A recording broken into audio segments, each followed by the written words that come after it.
Hello. Yes, sir.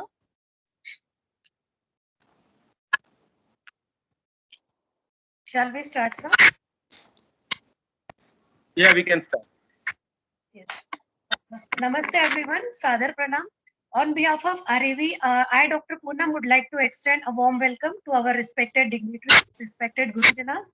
Today is our respected speaker, students, guests, and Facebook viewers. इसमें photo कैसी आती है? Hello. In this weekly webinar series, Gyan Ganga, a knowledge voice.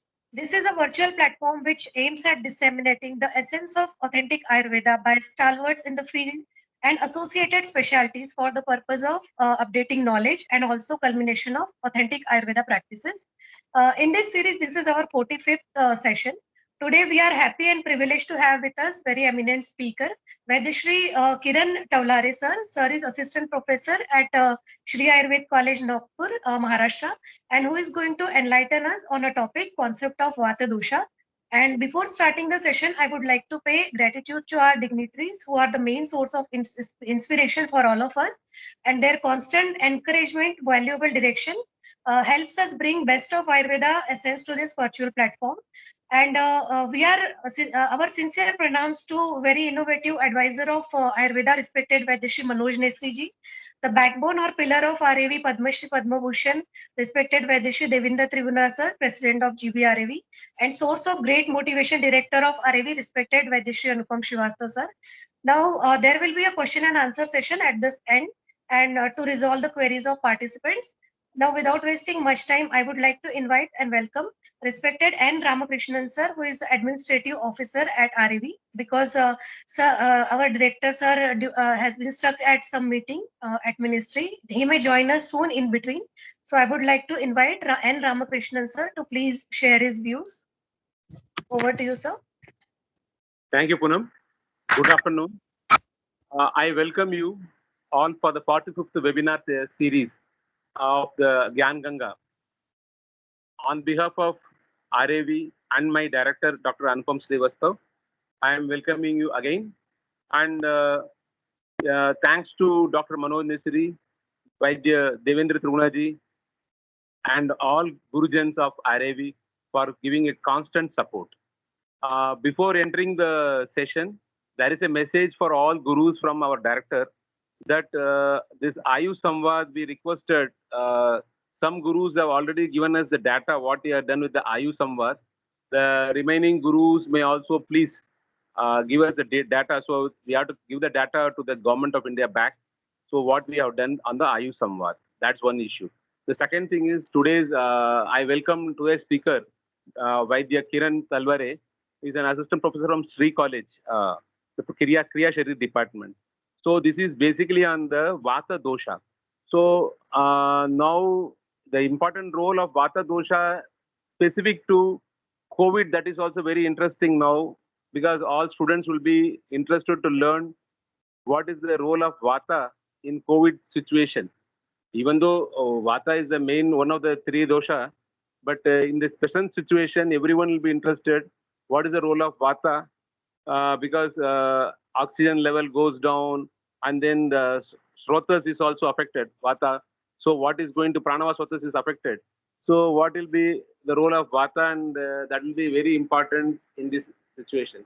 So the Vata dosha will be a very important topic, and I hope Dr. Kiran will clear all our doubts, and he will enlighten us, and all the students may take the note, because at the end of the session, whatever the question comes, if he is ready to answer, please prepare your questions accordingly, logical questions, and asking.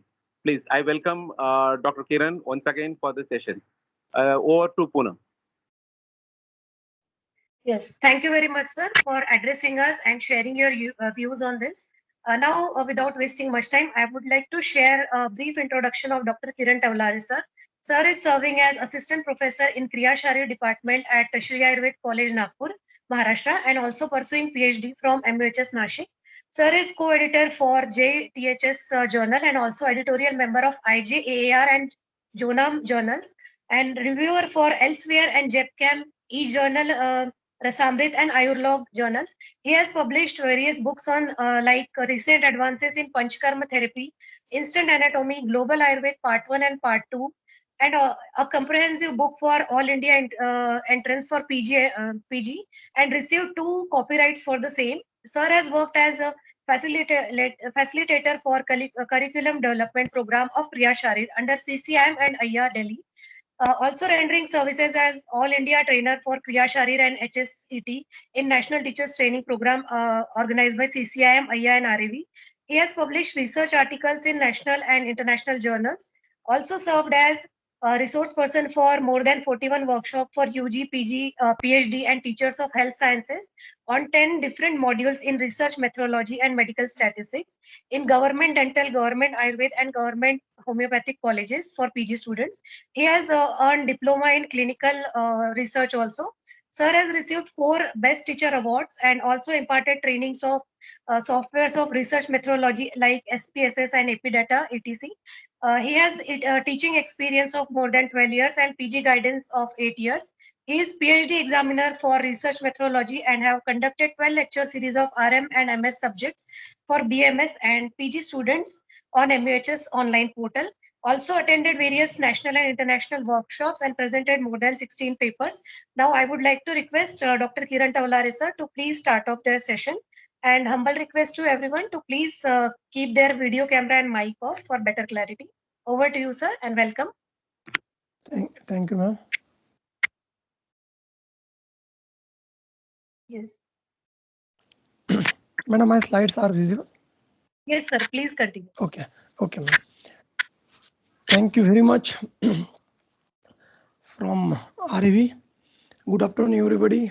I am Dr. Kiran Tawlare, working as the assistant professor at Sri Ayurveda College, Nagpur. First of all, I would like to thank Dr. Vaidya Trigunaji, President of RAV, Vaidya Manoj Nesri sir, Advisor of Minister of Ayush, Vaidya Anupam Srivastava sir, Director RAV.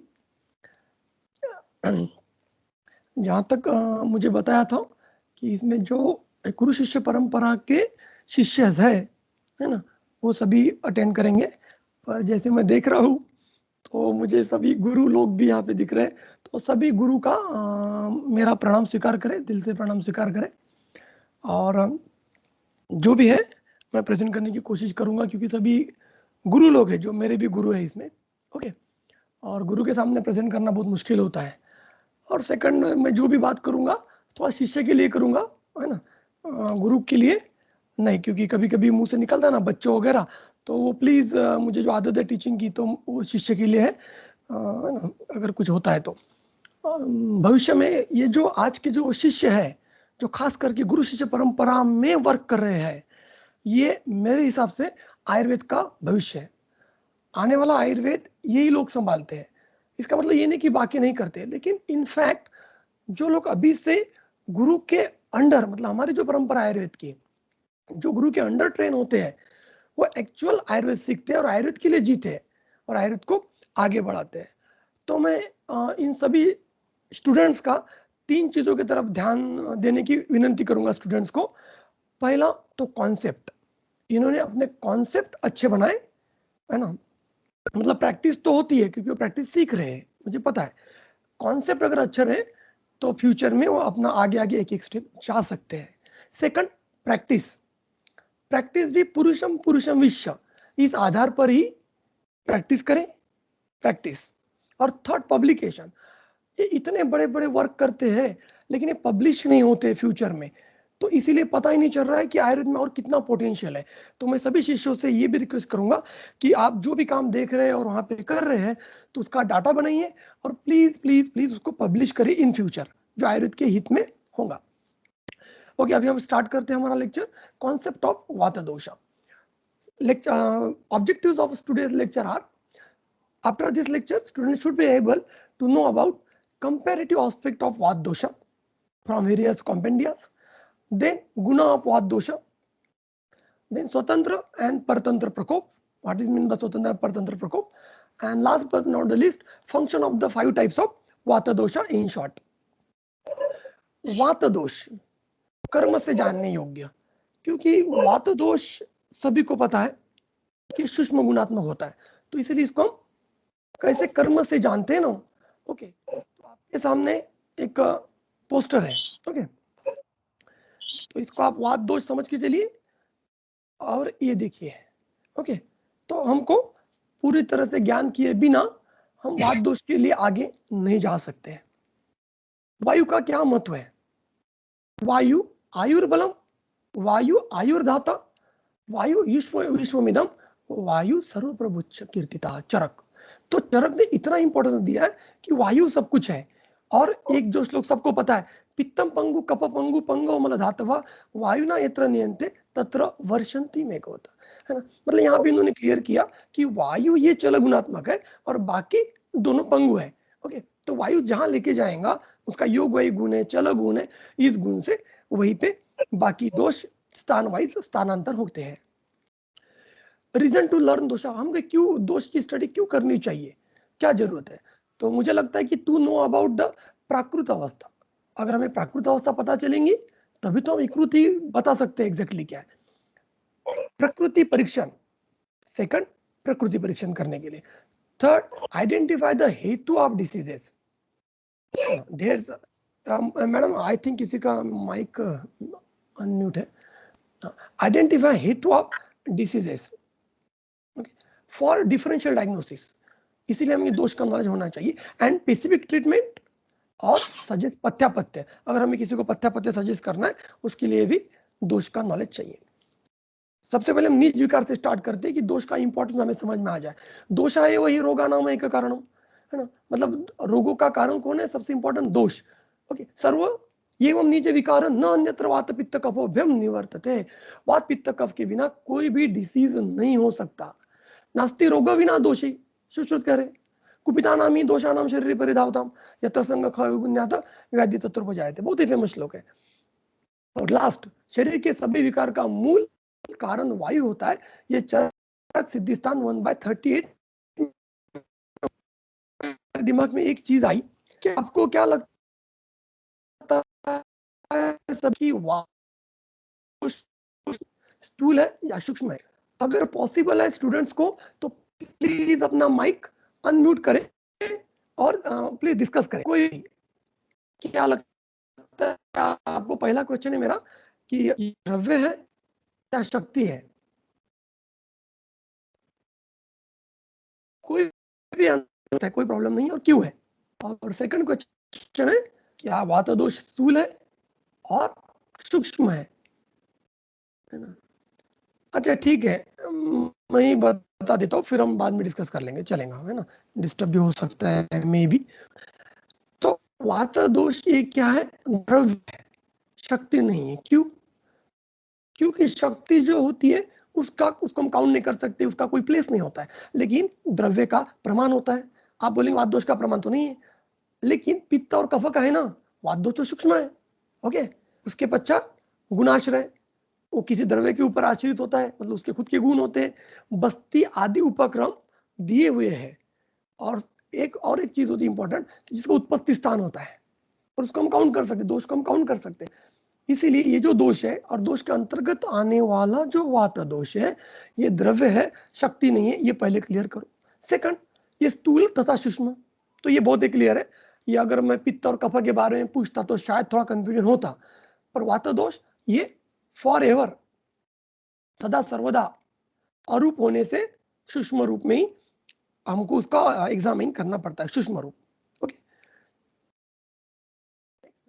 स्वस्थ की व्याख्या, समदोषा समाग्निच। समदोष मतलब क्या है यहाँ पे? कि समदोष की एक तरफ हम बोल रहे हैं कि ऋतु अनुसार डे बाय डे, और मतलब दिनचर्या और ऋतुचर्या दोनों के हिसाब से डेली चेंजेस हो रहे हैं दोष में, तो है ना। इक्विलिब्रियम ऑफ दोषा मेंटेन नहीं हो रहा है, तो फिर भी हम बोलते हैं समदोषा। तो what is mean by samadosha? तो up to certain extent dosha maintain his internal equilibrium. Okay, जैसे हम बोलते हैं कि दोषों का चयापचय, that is metabolism and catabolism continuous होता है। ओके, तो इन्होंने ये कहा कि अगर हमको समदोष पहचानना है तो उस अवयव का एग्जामिनेशन हमको करना पड़ेगा। अवयव का ओके, क्योंकि दोष किसके आश्रित है? अवयव के आश्रित है। थोड़ा क्लियर कर लो, दोष किसके आश्रित है? अवयव के। तो उस अवयव के ऊपर जो चेंजेस दिख रहे हैं उससे हम इसको एग्जामिन करते हैं। दोषादि नाम समता, मिस ये जो दोषादि नाम समता, ये अगर जानना है तो चक्रपाणी सॉरी डलन बोलते कि अनुमानित लक्ष्यत या फिर साम्य कार्य रहना। अनुमान से आपको पहचानना है, पहला नंबर एक। और सेकंड, इसका जो कार्य है ये अगर समानता पूर्वक हो रहा है, साम्यता से हो रहा है, या इसके कार्य में साम्यता है, तो हमें इसको समदोष बोलना चाहिए। और एक उन्होंने बहुत अच्छा एग्जांपल दिया आचार्य डल्लन ने, जो बहुत ही सुंदर है।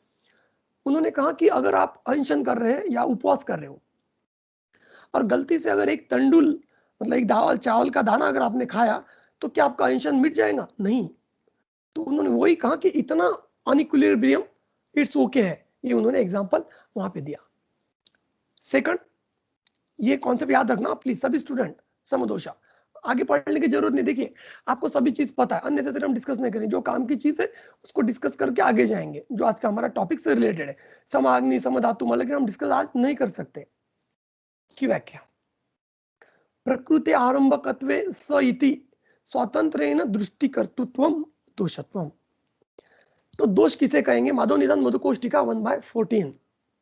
नंबर एक, जो प्रकृति के आरंभ से होने चाहिए, क्लियर कट।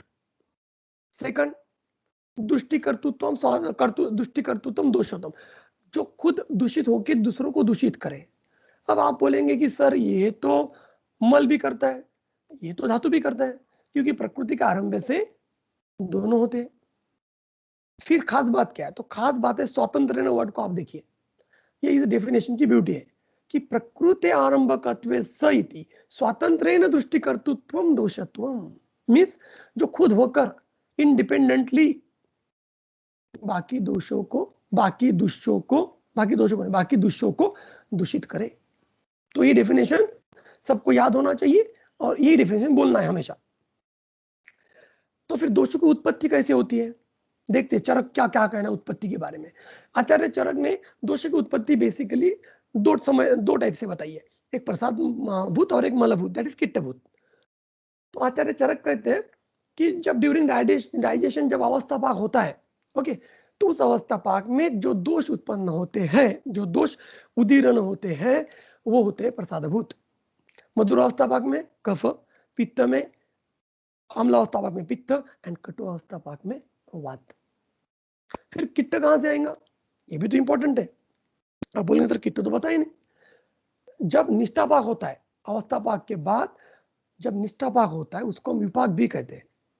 जब ये विपाक होता है तब क्या होता है? देखिए धातु पोषण न्याय से सबसे पहले रस का फॉर्मेशन हो रहा है आर रस से। तो रस का जब फॉर्मेशन हो रहा है तब उसका मल एज ए मल क्या बन रहा है? कफदोष, परफेक्ट। और जब रक्त का फॉर्मेशन हुआ तब रक्त के मल स्वरूप क्या बना? पित्त का निर्माण हुआ। तो ये जो है ये मल स्वरूप निर्मित है।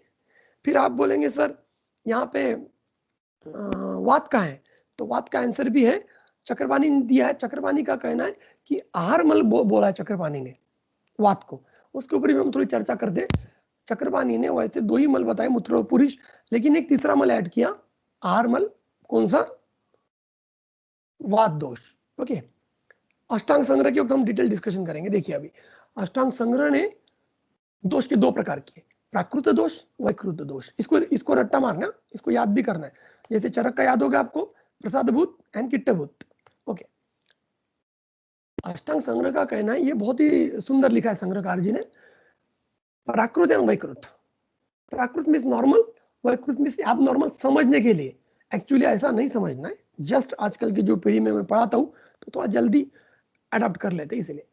प्राकृत दोष वो होते कि जो फ्रॉम बर्थ होते हैं, by birth, at the time of the zygote formation और एट द टाइम ऑफ शुक्र शोनित संयोग और कंसेप्शन। यहां पर जो दोष बनते हैं उसको हम प्राकृत दोष कहते हैं। ये चेंज होते हैं? कभी नहीं होते, but change only on the serious condition of patient. In Ayurveda is called as the मरणासन्न अवस्था, मतलब जस्ट बिफोर द डेथ, मरने के जस्ट पहले प्राकृत अवस्था ऑफ नॉर्मल दोषा ये चेंज होती है। क्योंकि प्राकृत दोष के साथ कोई मर नहीं सकता ना, आप अंडरस्टैंड करने की कोशिश करिए। Genotype and the Prakrut dosha both remain the constant throughout the life. In the disturbance gives the genetic disease. Okay? तो ये है प्राकृत दोष, मतलब कौन से, कि जिससे प्रकृति बनती है वो प्राकृत दोष है, जो at the time of zygote formation तैयार होते हैं वो प्राकृत दोष है, जो कभी चेंज नहीं होते, एक्सेप्शन मरणासन्न अवस्था. सेकंड, वैकृत आफ्टर बर्थ जो तैयार होते हैं, nourishes due to the food from the and daily routine. Okay, इसके दो प्रकार के, जैसे चरक ने बताए थे, प्रसादभूत एंड मलभूत. प्रसादभूत अगेन अवस्थापाक एंड मलभूत अगेन फ्रॉम निष्ठापाक. ओके, लेकिन यहाँ पे जब इन्होंने टीका लिखी तो टीका में इन्होंने खास बात हमको बताई कि जैसे श्वसन प्रक्रिया में हम क्या लेते हैं, प्राणवायु लेते हैं जो शरीर का पोषण करता है. ओके, तो ये शरीर का जब शरीर धातुओं का जब पोषण होता है उस वक्त निष्ठापाक काल में मल स्वरूप वायु की निर्मित होती है. ओके, ये जो टीका है ये बहुत इंपॉर्टेंट है मलभूत के लिए. हम अगर नहीं समझा तो इजीली क्या समझेंगे, चक्रवाणी का मत इजी है समझने के लिए, आर के मल स्वरूप हुआ सर, ओके चलेगा, कोई प्रॉब्लम नहीं है. ओके, जैसे हम अगर श्रीखंड खाते हैं, ओके फॉर एग्जाम्पल श्रीखंड लिया, तो श्रीखंड अगर मैंने आज लिया खाने में, तो खाने के बाद हल्की सी नींद आएंगी, कफ की वृद्धि होंगी. ओके, आज लिया कल भी लिया, फिर से सेम होगा, पर मुझे डायरेक्ट कफ के डिसीज होंगे क्या, नहीं. तो ये जो इंपॉर्टेंट मैसेज है ये मुझे ऐसा देना है कि जब हम एक हेतु बार बार सेवन करते हैं, ओके, उसके बाद जो परमानेंट पाक बनता है उसको हम निष्ठापाक या विपाक कहते हैं. ओके, और जब मैं कंटिन्यू 1 महीना रोज श्रीखंड खा रहा हूं, अब रोज 1 महीना श्रीखंड खाऊंगा तो रस धातु फॉर्मेशन वैसा होगा, और रस धातु स्वरूप जो कफ बना मल स्वरूप वो ज्यादा बनेगा, और फिर मुझे कफ के विकार विथ स्किन डिसीज के रूप में दिखना चालू हो सकते हैं, अदर रूप में भी दिख सकते हैं. काश्यप का तो ये मुझे स्टेटमेंट है जो मैंने आपके लिए रखा है, पर इसका मीनिंग बहुत ही क्लिष्ट है कि dosha are exist in the आत्मा which transmit from the body to body after death. Why dosha are categorize separately, dosha को सेपरेट कैटेगराइज क्यों किया गया, बिकॉज नंबर 1 जो हमने याद किया था इसके पहले, दोषा आर ओरिजिनेटर ऑफ प्रकृति. कोई डाउट किसी को? नंबर 1 याद रखना है, प्रकृति का उद्गम है, क्योंकि प्रकृति उसी दोष से बनती है इसलिए. Second, circulate through out the body. Clear cut reference है कि ये जो तीनों दोष है ये बॉडी में कंटिन्यू सर्कुलेट होते हैं. ओके, धातु और मल नहीं. विटिएट्स इंडिपेंडेंटली टू अदर्स, दूसरों दोषों को ये इंडिपेंडेंटली दूषित कर सकता है, जो हमने ऑलरेडी इस लाइन के ऊपर फोकस डाला था जब हमने दोष की व्याख्या देखी थी. Not expelled from the body.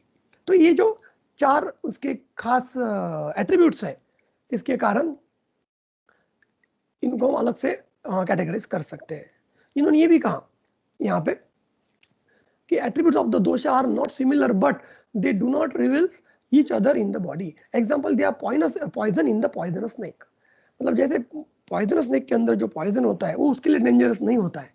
Okay, वैसे ही और एक यहाँ पे हम गड़बड़ करते हैं, मैं वो थोड़ा क्लियर करना चाहूंगा.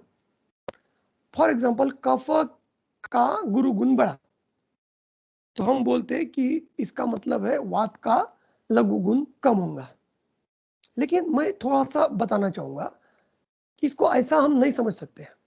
इसको कैसे समझना है कि देखिए, मैं एक एग्जांपल देके आपको समझा सकता हूँ, पहले बाद में एक्सप्लेन करता हूँ. फॉर एग्जांपल ये एनसी फीमेल है. ओके, अब ये एनसी फीमेल में क्या होता है कि हीमोग्लोबिन कम होता है अचानक.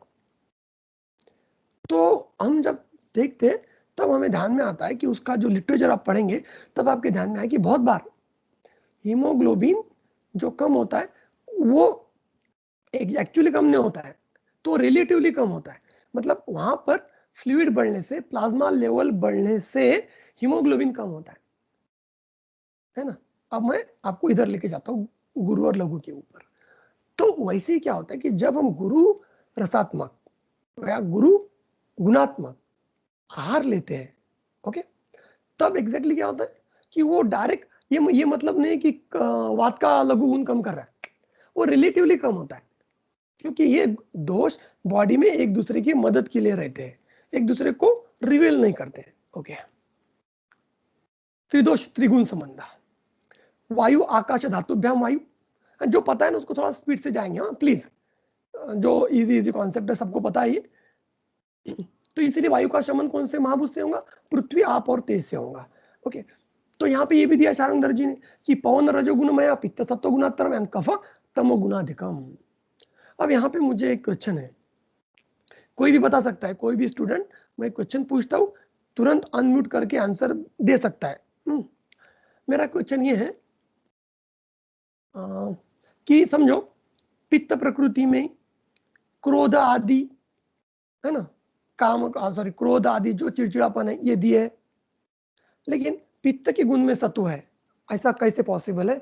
और इसका आंसर क्या हो सकता है, पॉसिबल आंसर? पित्त सत्व गुणात्मक है, लेकिन पित्त प्रकृति का व्यक्ति सत्व गुणात्मक नहीं है, इसका आंसर क्या रह सकता है? कोई भी स्टूडेंट ना प्लीज, अगर आपने सुना है तो आपको पता है तो आंसर करो, मजा आती है। मतलब टेंशन मत लो यार, मैं पढ़ा रहा हूँ, मेरी कितनी हिम्मत है, हाथ थर थर कांपते, इतना जोक नहीं है, सब गुरु सामने बैठे, बिंदास बोलिए ना, हम तो स्टूडेंट है, मैं भी स्टूडेंट हूँ, कोई दिक्कत नहीं, आपको पता है, डिस्कस करिए। जी जी सर। सर हाँ, पित्त का हाँ, गुणों में सत्व गुण दे रखा है कि पित्त का गुण सत्व है, हाँ, मगर वो ओके, एक प्राकृत अवस्था में है, क्योंकि क्रोध हाँ, ये एक मानसिक वेग है जिन्हें हाँ, धारण करना चाहिए, मगर ये विकृत अवस्था में है कि यदि पित्त अपना प्रकुपित हो जाता है तो क्रोध की उत्पत्ति होती है। तो एक विकृत अवस्था में क्रोध आदि आते हैं, और प्राकृत अवस्था में पित्त का सत्व बताया गया है। Okay, thank you, thank you, है ना। तो लेकिन प्रकृति हम किसे बोलते हैं? प्रकृति हम उसे बोलते हैं जो प्राकृत अवस्था में होते हैं, उसे प्रकृति बोलते हैं। तो देखिए बेसिक, मैंने जो बताने की कोशिश कर रहा हूँ सभी गुरु के सामने, मुझे क्या लगता है कि देखो सत्व प्रकाशकम, ओके, ये जो गुण है, प्रकाशक का मतलब क्या? सत्व प्रकाशक, रज प्रवर्तक एंड तम नियामक, मतलब जो नया विचार आपके माइंड में आएगा, जो प्रकाशक है ना। फॉर एग्जाम्पल ये लोग मेधावी पंडित होते हैं, ये आपको पता है।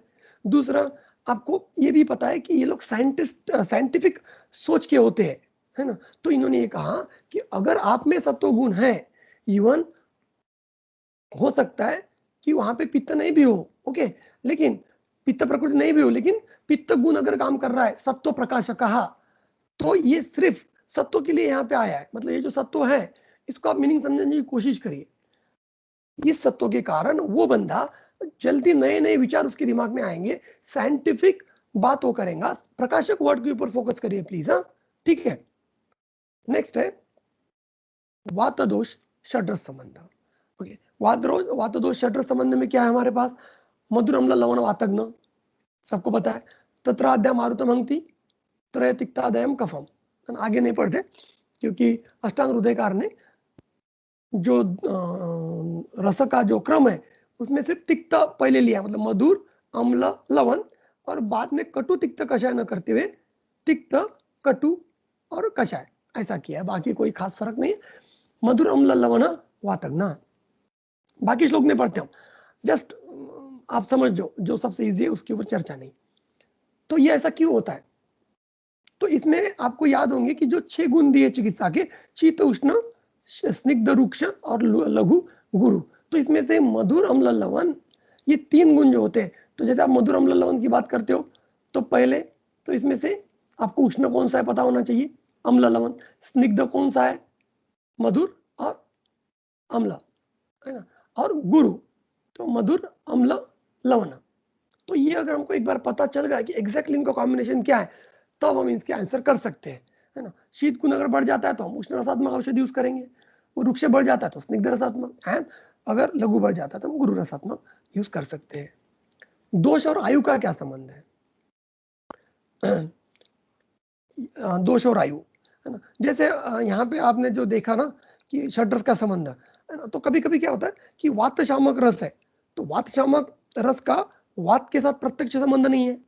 कैसे नहीं है? मैंने पहले कहा कि ये जो वात दोष के गुण है, ये किसके आधार से रहते हैं, ये भी याद करना लाइन। वात दोष क्या, कोई भी दोष के गुण उस अवयव के आधार से रहते हैं।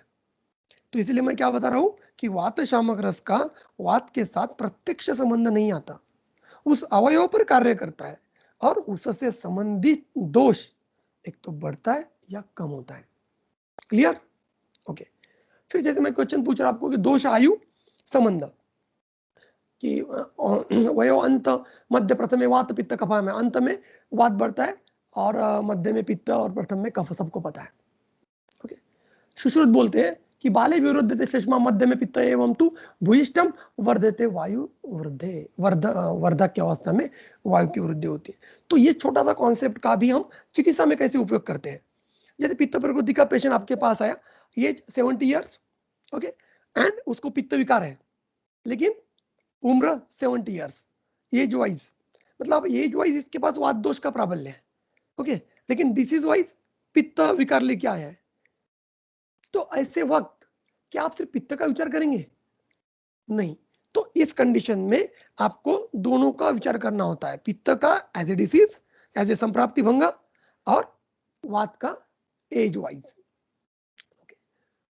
काल संबंध, जैसे वात का काल ब्राह्म अमृते, मतलब ये एक मैंने मोटा मोटा सा इसको एक बायफरगेट किया है, जो शायद ठीक ही होगा। ब्राह्म मुहूर्त और अपराह्न, है ना, ये जो दो टर्म है, इसका मीनिंग क्या होता है कि सुबह म्हणजे 2 to 6 AM and PM both, मध्याह्न मध्यरात्र एंड प्रातः काल सायंकाल 6 to 10, सुबह का हुआ है शाम का हो। तो ये बेसिकली हमने डे और नाइट को डिवाइड किया है फॉर बेटर अंडरस्टैंडिंग ओनली। तो हमने आयु के साथ संबंध देखा, खाने के साथ क्या संबंध है? अभुक्त अवस्था में वात की वृद्धि होती है। कैसे होगा? After complete digestion. अभुक्त अवस्था मतलब खाने की जस्ट पहले नहीं, आफ्टर कंप्लीट डाइजेशन जब आपको दोबारा भूख लगती है उसको अभुक्त अवस्था कहा है। पित्त ड्यूरिंग डाइजेशन और कफ जस्ट आफ्टर मील, अधोभुक्त, है ना। सीजन आपको याद है, वर्षा शरद और वसंत। तो ये काल का यूज आजकल बहुत ज्यादा बढ़ गया है औषध सेवन काल के लिए। फॉर एग्जाम्पल अपन आयु के ऊपर काम करने वाली दवा हमको देना है तो हम मोस्टली अपान के काल में देंगे, अपराह्न काल में देंगे। अगर एक बंदा आपको कंप्लेंट बता रहा है कि उसने कुछ भी खाया फॉर एग्जाम्पल, ओके, तो भी उसका विदग्ध अवस्था भाग ज्यादा हो रहा है, तो आप उसके समान का जो काल है, मतलब आहार के बीच में, तब आप उसको ट्रीटमेंट देंगे। कोई भी ट्रीटमेंट के बारे में ज्यादा बात नहीं करूंगा, जो भी है ट्रीटमेंट देंगे। तो समान की काल की आप महिमा देखिए, तो ये काल इसलिए बहुत इंपॉर्टेंट है। और अगर अब हमको अरिष्ट देना है पेशेंट को, तो हम मोस्टली अधोभुक्त देते हैं खाने के तुरंत पश्चात या बाद। प्रकोपक काल, प्रकोप काल में सुश्रुत बताते हैं कि घर मानते मीन्स वर्षा ऋतु, प्रत्युष दैट इज प्रभात, अपराह्न जो हमने अभी देखा, और जीर्ण अन्य, जीर्णंत्य अन्य बोला तो पित्त, पर जीर्ण अन्य बोला तो वात। ये समझ लो, सुश्रुत सूत्रस्थान 21/10, अन्न जीर्ण होने के बाद वात एंड जीर्णंत्य अन्य पित्त। ओके, ये आप देख लेना वहां पे जाके, आपको बड़ी मजा आएंगे। फिर ये बहुत ही फेमस श्लोक अष्टांग हृदय कारजी का, उष्णेन युक्ता रुक्षाध्या वायु कुर्वंती संचय। उष्ण के साथ रुक्ष, उष्ण के साथ, ये भी याद करना है सभी स्टूडेंट को, अभी के अभी सभी को याद होगा, पर जिसको भी नहीं है वो याद करे। उष्ण के साथ रुक्ष, मैं लगे तो थोड़ा धीरे करता हूँ स्पीड। उष्ण गुण के साथ जब रुक्ष गुण आता है तब वायु का संचय होता है। शीतेन कोपम, किसके साथ आया शीत गुण? वही रुक्ष के साथ, रुक्ष प्लस शीत इज इक्वल टू कोपन, कोप हो गया, प्रकोप हो गया।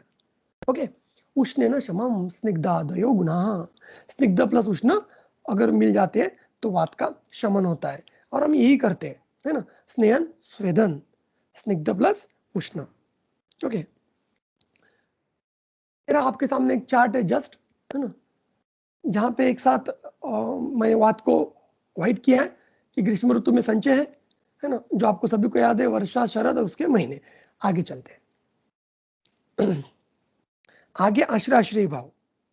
ओके, मैं एक क्वेश्चन पूछूंगा फिर से स्टूडेंट को, आप बटन पे हाथ रखिए अनम्यूट के, जो सबसे पहले आंसर देंगे उसको चॉकलेट, पर अभी यहां से कैसे दूंगा वो प्रॉब्लम है, ठीक है। मेरा क्वेश्चन ये है, आश्रय आश्रय भाव पढ़ाने के पहले कि अस्थि वृद्धि में आप क्या चिकित्सा देंगे, लंघन या ब्रूहन? ब्रूहन। और कोई? बस एक आया मुझे आंसर कि सबका सेम कहना है, सेम कहना तो अच्छा है। चलो ओके, अनम्यूट कर लीजिए। ठीक, आगे चलते। अब आपको प्रूव करना पड़ेगा ना कि ब्रूहन कैसे है ना। देखिए, तत्र अस्तिनि स्थितो वायु, ये आपको पता है, ये कॉन्सेप्ट के ऊपर ज्यादा नहीं, कॉन्सेप्ट सबको पता है ऑलमोस्ट कि अस्थि के आश्रित वायु रहता है ना, और पित्त के आश्रित स्वेदन रक्त रहता है, और बाकी शेषेषु श्लेष्मा।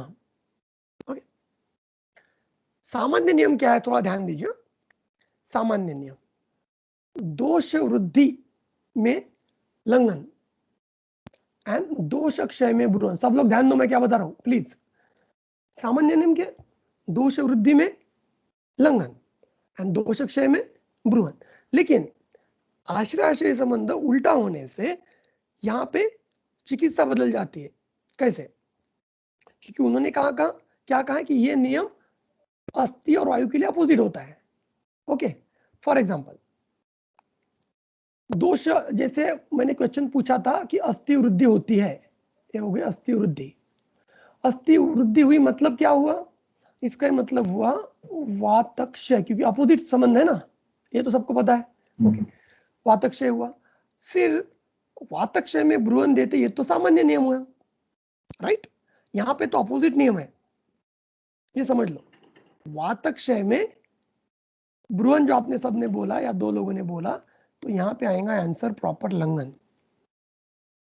ओके, फॉर एग्जांपल, अगर अधिदंत है या कैल्केनियस पर है या calcification of wall of heart है ना, तो यहाँ पे ये कॉन्सेप्ट हम बेटर तरीके से समझ सकते हैं।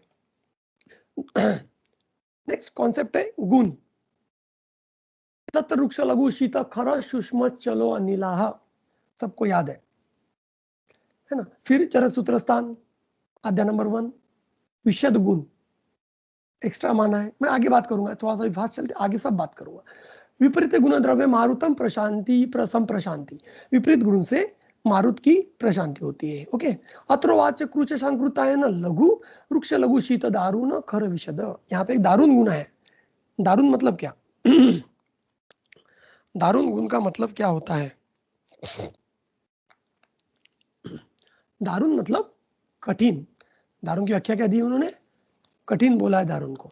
ठीक है, आगे आएंगे। और जो गुण की बात हो गई है, हाँ, तो गुण में अच्छा, यहाँ पे क्या बात करना मुझे देखना, सूक्ष्म लघु शीत खर सूक्ष्म चलो अनिल।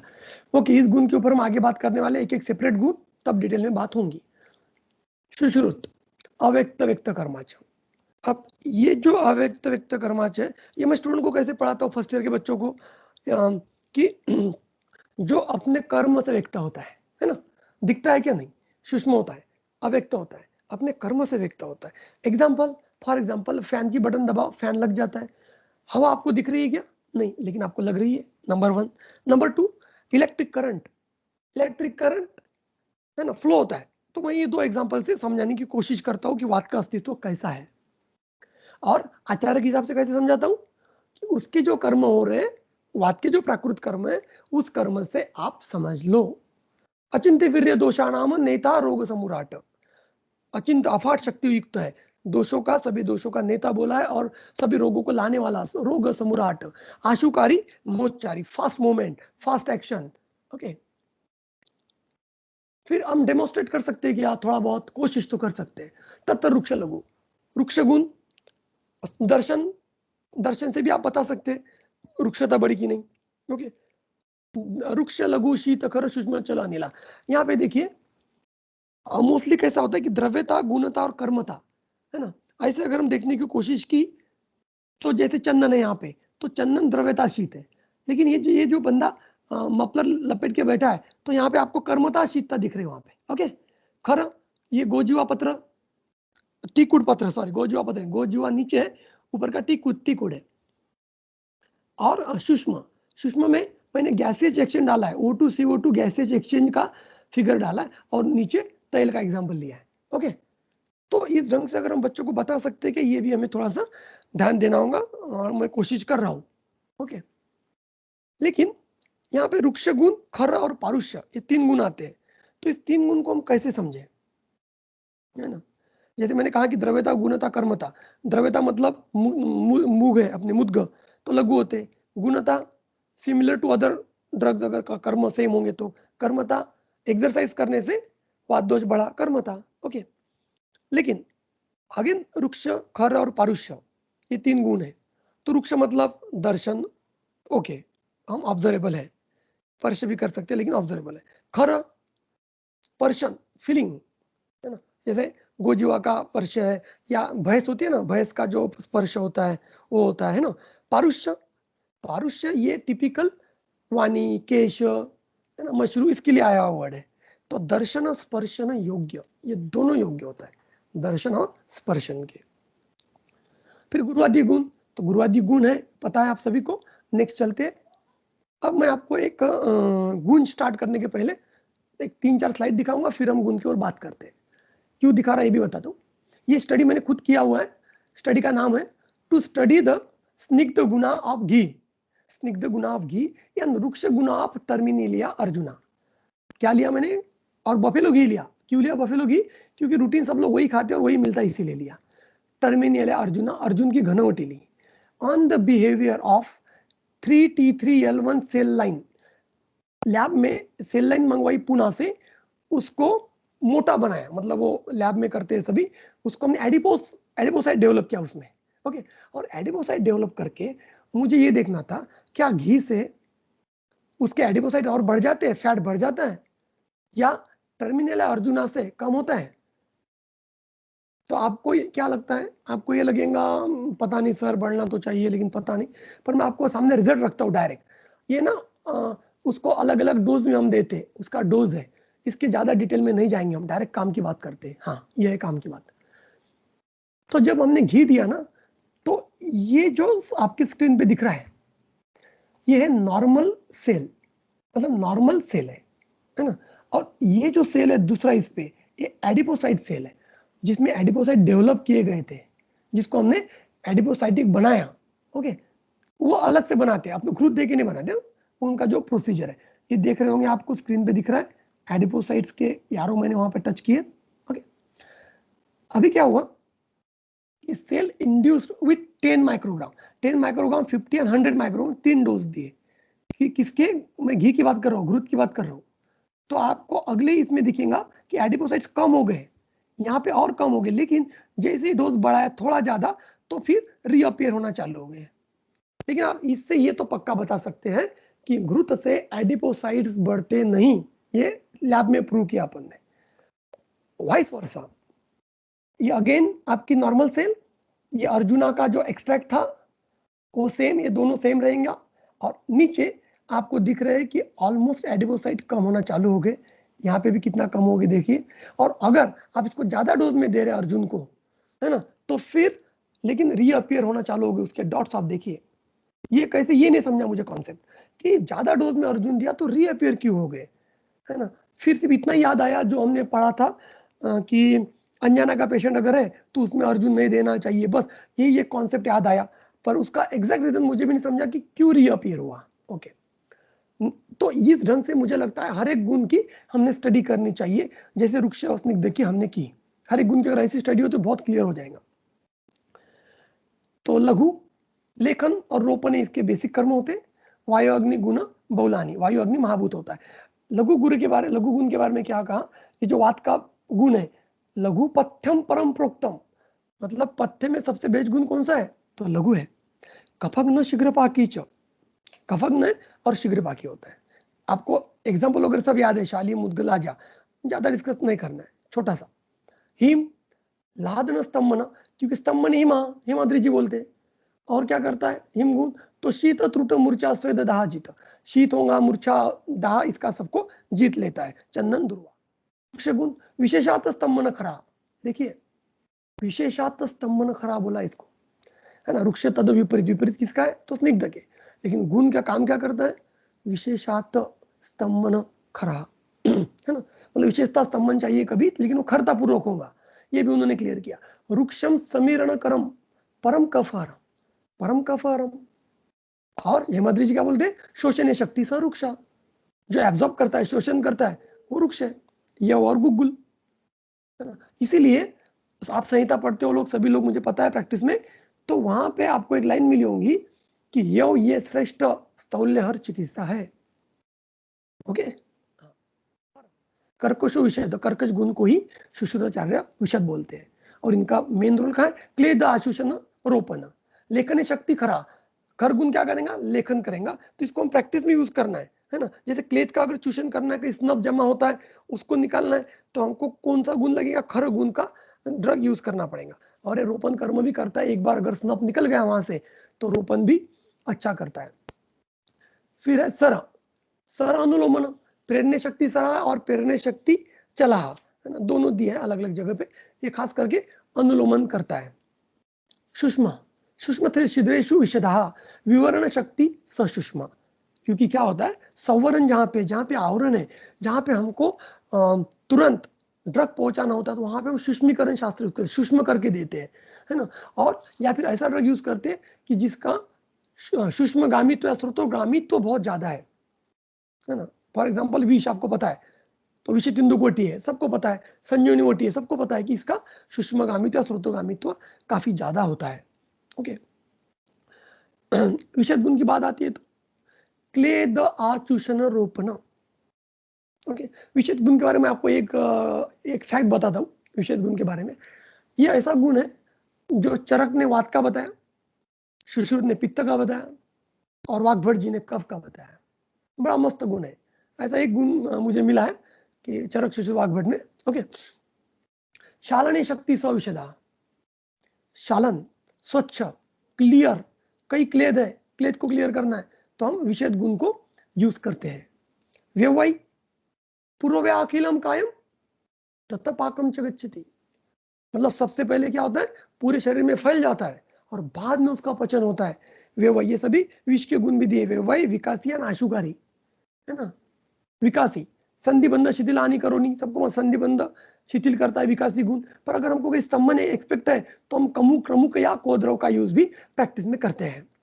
आशुकारी, आशुकारी तथा आशुत्वम धावती अंबस्ती तैलवर, आशुकारी गुण समझाने के लिए उन्होंने एग्जाम्पल दिया कि जैसे पानी में तेल का ड्रॉप डालने के बाद वो तुरंत फैल जाता है, इतनी फास्ट एक्शन ड्रग की अगर एक्सपेक्ट है तो आपको आशुकारी, विकासी और व्यववाई, ये लक्षण, ये गुण जिस ड्रग में वो गुण यूज करने चाहिए।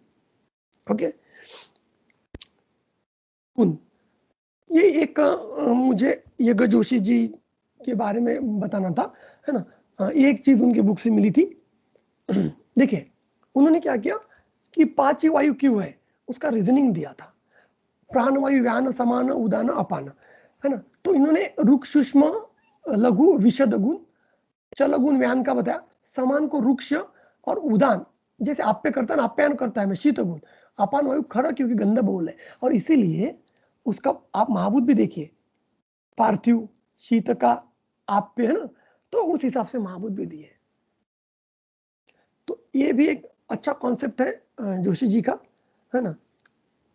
सामवायु, उष्मन अल्प बलत्वेन धातु आद्य अपाचितम, अगर हमारी अग्नि अपाच मंदे है तो पहला ही अगर धातु या जो हमारा हर रस है वो अपाचित बनेगा तो फ्यूचर में आने वाले धातु ये आम बनेंगे, है ना। टाइम थोड़ा सा कम है इसलिए थोड़ा सा स्पीड से जाना पड़ेगा। ओके, स्थान, पक्वाच कटि शक्ति सूत्र अस्ति स्पर्शन्य स्थान वात से तत्रापि पक्वाधानम विशेषता। ओके, तो यहाँ पे ये जो पक्वाशय है, तो ये पक्वाशय किस, इससे हम इसको प्रमुख स्थान बोलते हैं। पक्वाशय को क्यों बोलते हैं, क्योंकि इसके दो लीक है। यहाँ पे इन्होंने एक वर्ड यूज किया स्थानम, स्थान के दो मीनिंग दिए आचार्य जी ने, एक तो लोकेशन और एक तो स्टेट, स्टेट ऑफ नॉर्मल, है ना, क्योंकि दोष गति है ना, एक शय स्थान वृद्धि, उसमें से स्थान, और दूसरा स्थान मतलब लोकेशन। तो ये दोनों मीनिंग यहाँ पे हमको याद रखना पड़ता है। ओके, तो पक्वाशय ये वात का प्रमुख स्थान है, ये हम सभी को पता है, क्योंकि हम ऐसा अगर नहीं समझा, क्योंकि वात की उत्पत्ति हमने देखी वहीं पे हुई थी, ऐसा नहीं समझा तो बस्ती जो ट्रीटमेंट है वही काम करती है, ऐसा समझ लो। वात का मूल स्थान, इसीलिए बस्ती चिकित्सा यहाँ पे प्रधान चिकित्सा करके काम करती है है ना। और काश्यप ने सिर्फ अस्थि मज्जा बोला, हो सकता है कि अस्थि आश्रित मज्जा होने से काश्यप जी ने ऐसा बोला होगा। ओके, वायुस्तंत्र यंत्र धरा, यह वाक्य कर्म। वायुस्तंत्र यंत्र धरा, तंत्र मीन्स शरीर, यंत्र मीन्स अवयव। ओके, प्राण उदान समान आत्मा, ये पांचों के पांचों जो व्यान अपान है ये वायु की आत्मा है। प्रवर्तक चेष्टा नाम उच्च वचा नाम, सभी चेष्टा का प्रवर्तक होता है। नियंता मने प्रणेता च मनसा, नियंता भी है, कंट्रोलर भी है और स्टिमुलेटर भी है। सर्व इंद्रिया नाम उद्योजक, सभी इंद्रियों को अपने अपने विषय में योजना करने वाला। सर्व इंद्रिया नाम अभिवोढ़, सभी इंद्रियों के अर्थों का वहन करने वाला। सर्व शरीर धातु व्यूकर, व्यूकर व्यू अपन कहते ना, व्यू मतलब रचना, संघात करा, शरीर धातुओं की रचना या संघात करने वाला होता है। संधान कर शरीरस्य, संधान कर शरीरस्य, संधान करता है। अभी लोग बोलेंगे कफ का कर्म ये संधान कैसे करता है ना। तो ये क्वेश्चन आता है बेसिकली कि कफ का होने के बाद भी संधान कैसे करता है। तो उन्होंने कहा कि चल गुण से संधान करता है। कौन से गुण से कहा है? चल गुण से कहा है संधान करता है। अब मैं जब बच्चों को बताता हूँ, मैं एग्जाम्पल कौन सा देता हूँ वो मैं बताता हूँ। फॉर एग्जाम्पल, आपको मैंने माचिस की 2 तिल्लियां दी, माचिस की 2 तिल्लियां, और एक पूरा छोटा सा डब्बी भर के, एक छोटा सा जो बॉक्स होता है, डब्बा होता है उसका, फेविकॉल दे दिया। और मेरी ये रिक्वेस्ट है आपसे कि 2 तिल्लियां पूरा फेविकॉल यूज करना, आपको थोड़ा भी बचना नहीं चाहिए, पूरा यूज करके उसको ज्वाइन करके दिखाओ, पूरा बचना नहीं चाहिए। तो यहाँ पे क्या होता है, आपको समझ में, मैं क्या बोल रहा हूँ कि कफ है, मतलब फेविकॉल को आप एज ए कफ देखिए, कफ तो लगी उतना है, लेकिन आपको पता है कि इतना फेविकॉल लगता ही नहीं। अगर फेविकॉल लगाया, अगर वहां पे एयर आ जाती है, एयर आप थोड़े से लगा देते, हवा आ जाती है, तो सूखने के बाद ही वहां पे संधान कर्म होता है। ओके, मैं ये एग्जांपल देता हूँ, और आचार्य जी का कहना है कि ये जो कर्म होता है जो मैं बता रहा हूँ, ये चल गुण के कारण होता है। जैसे ऊन है, तो ऊन के अगर 2 एंड है तो वो चल गुण से एक दूसरे के पास आके संधान करता है। समीरनो सॉरी प्रवर्तको वाच्य, प्रवर्तको वाच्य वाणी, प्रकृति शब्द स्पर्श, शब्द स्पर्श का मूल होता है। श्रोत्र स्पर्शनो यो मूलम, हर्ष उत्साह योनि, हर्ष उत्साह का भी मूल होता है। समीरनो अग्ने, समीरनो अग्ने दोष संशतम, इसके बारे में मुझे बताना है। बहुत जगह समीरनो अग्नि शब्द अलग लिया गया और दोष संशोषण को अलग लिया गया। समीरनो अग्नि मतलब अग्नि को संदुक्षण करना, और दोष संशोषण मतलब दोषों का जो एक्स्ट्रा दोष है उसका शोषण करना।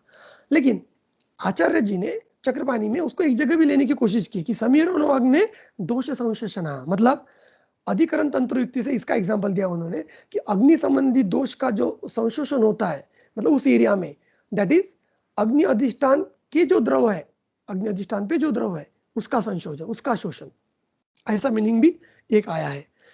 ओके, शब्दा बहिर्मला नाम, मलों को बाहर निकालना। स्थूलानुस्रोतसाम भेदता, स्थूल एवं सूक्ष्म स्रोतों को भेदन करने वाला या उसको डेवलप करने वाला भी, भेदन करेगा तो डेवलप होगा ना। कर्ता गर्भ आकृति नाम आयुष वृत्ति प्रत्यय भूतो अकुपिता, अकुपित वायु आयुष्य के जो भी हमारा परिपालन का प्रधान कारण बनती है वायु, है ना, ऐसा उन्होंने दिया है। वाद दोष का सेकंड कर्म है उत्साह, उच्छ्वास, उच्छ्वास मीन्स श्वास छोड़ना, एंड निश्वास मीन्स श्वास लेना, क्लियर कर लेना। चेष्टा, धातु गति समाह, ये देखो यहाँ पे वर्ड है धातु गति समाह, है ना। धातु गति समाह के ऊपर हमने बात की थी, नहीं की। धातु गति समाह मतलब रसादी नाम पोष्य धातु प्रतिगमनम, रसादी नाम जो धातु तैयार होते हैं वो उसका जो गमन है उसको धातु गति समाह बोला है।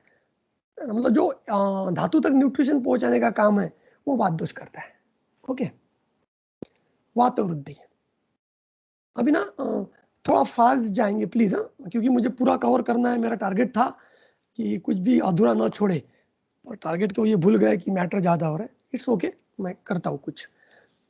वात वृद्धि वैसे 5 बजे तक फिनिश करते हैं प्लीज, मैक्स टू मैक्स 5, उसके ऊपर 1 मिनट भी नहीं। अगर उसके पहले करना है तो प्लीज आप मुझे बताइए थोड़ा। वात वृद्धि, वृद्धस्तु कुरुते अनिल कार्श कार्ष्णोष्णम कामित्वम, कंप आना शकृत ग्रहण बल निद्रा इंद्रिय भ्रंश, बल निद्रा इंद्रिया भ्रंश एंड प्रलाप भ्रमदीनता, है ना। अब यहाँ पे देखिए हमारा क्या कहना है, आप जब पढ़ते हो तो क्या करो, ये जो कार्श है कार्श्य में कौन सा वात का गुण बढ़ा, ये देखो, है ना। कार्श्य में कौन सा गुण बढ़ेगा, आपको दिखाई देगा कि लघु गुण से होता है। कार्श्य में खर गुण आता है, उष्णकामित्व में शीत गुण बढ़ जाता है, कंप में चल गुण बढ़ जाएगा, आना में वृक्ष गुण बढ़ जाएगा, एंड शकृत ग्रहण में वृक्ष और खर मिक्स भी हो सकते हैं। और इसका कंबाइन इफेक्ट क्या आएगा, कंबाइन इफेक्ट बल निद्रा इंद्रिय भ्रंश प्लस प्रलाप भ्रमदीनता, है ना। आपको पता है, जो पता है वो मैं एक्सप्लेन नहीं करूंगा प्लीज। वातक्षय, वातक्षय मंद चेष्टता अल्पवाकत्व अप्रहर्ष मूढ़ संज्ञता।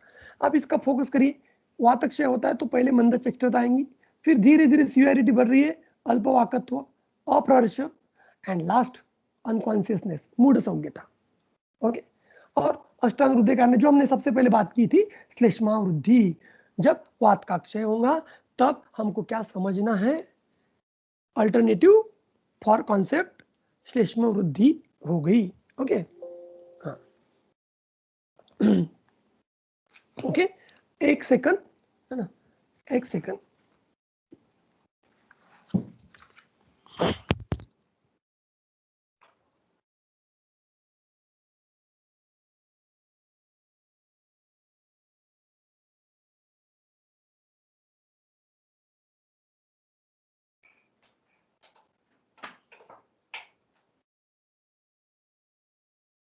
बदल लाओ।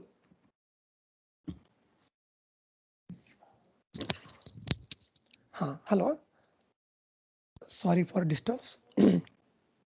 ओके, हम कहाँ थे, वो चार्जिंग खत्म हो रही थी, उसको लगा दिया।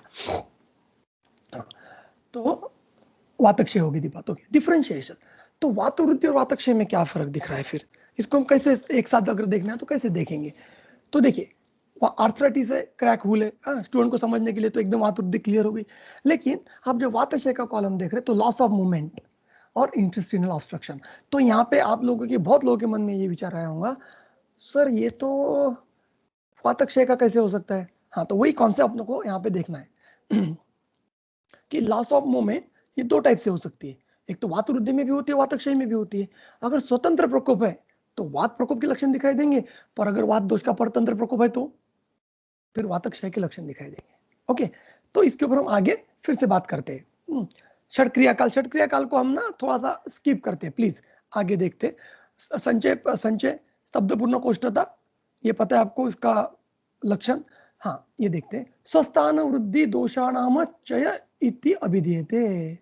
स्वस्थान में अगर वृद्धि होती है तो उसको चय कहाँ है, प्रधान प्रथम उत्तम व चिकित्सा काल, ये चिकित्सा का प्रधान और उत्तम काल है। सेकंड प्रकोप, जैसे हमने कहा कि प्रकोप चक्रपाणी दो टाइप के मानते हैं, एक वृद्धि और एक क्षय, ठीक है। स्वतंत्र प्रकोप है ना, उसमें भी स्वतंत्र प्रकोप 100 गुण से होगा, उसको अनुबंध्य बोलते हैं, है ना। यथास्व जन्म मीन खुद के अगर गुण होंगे, खुद के गुण से वृद्धि होती है तो स्वतंत्र प्रकोप होगा, है ना। यथास्व उपचय, वात गुण के जो विरुद्ध गुण से उपचार से अगर इनको उपचय मिल जाता है।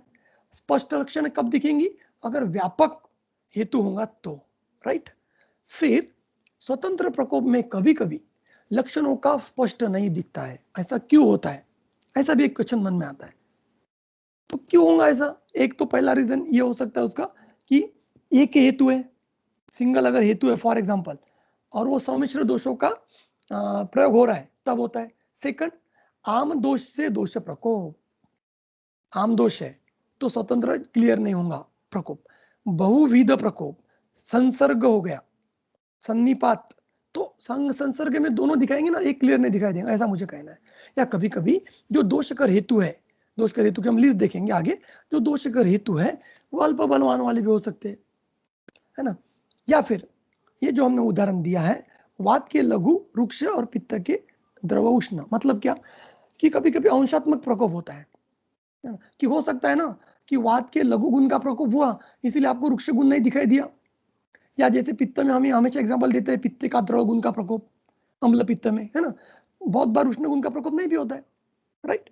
तो स्वतंत्र प्रकोप में दोषों के हेतु की चिकित्सा प्रथम करें, याद रखें, स्वतंत्र में जो भी हेतु है उसका दोषों का उसकी चिकित्सा करें। लेकिन परतंत्र में, परतंत्र प्रकोप में पर हेतु की चिकित्सा प्रथम करें। जो दूसरा हेतु है, पर हेतु है, उसको पहचाने और उसकी चिकित्सा प्रथम करें। फॉर एग्जाम्पल, परतंत्र प्रकोप मीन्स पर गुण से अनुबंध, समान गुण वाला द्रव्य या कर्म नहीं होना। ओके, पहला एग्जाम्पल दिया रुद्धपथ कामला। रुद्धपथ कामला में क्या होता है? अवरोध होता है, पित्त प्रकोप, है ना, अवरोधने पित्त प्रकोपा। चिकित्सा कैसे करते हो? जो कफ की चिकित्सा होती है उस तरफ जाती है ना। शीत पित्त में दाह खंडो है तो शीत से पित्त प्रकोप होता है क्या? कभी नहीं, लेकिन यहाँ पे हो रहा है।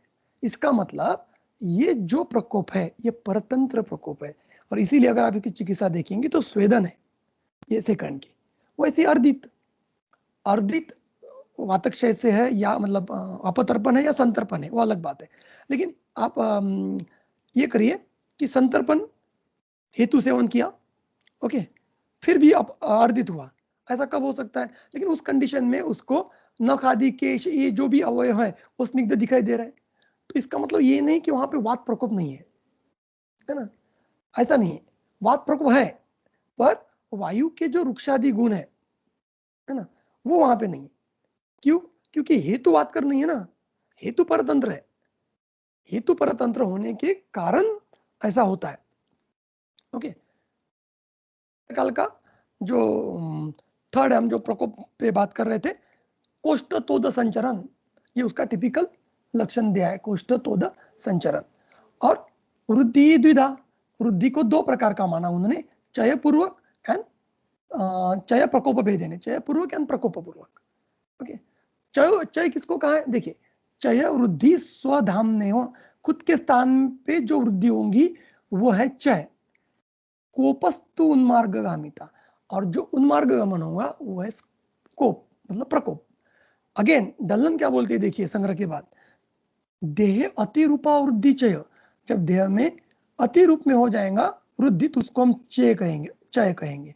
बट विलेन रूप वृद्धि को प्रकोप कहेंगे, विलेन रूप वृद्धि को हम प्रकोप कहेंगे। विलेन रूप वृद्धि मीन्स, उसको एग्जाम्पल दिया है किन्वा का, वो जब किन्वा हम करते हैं ना फर्मेंटेशन, तो वो एग्जाम्पल दिया उन्होंने कि बर्तन से बाहर निकल जाता है विलेन रूप वृद्धि, दैट इज प्रकोप, है ना।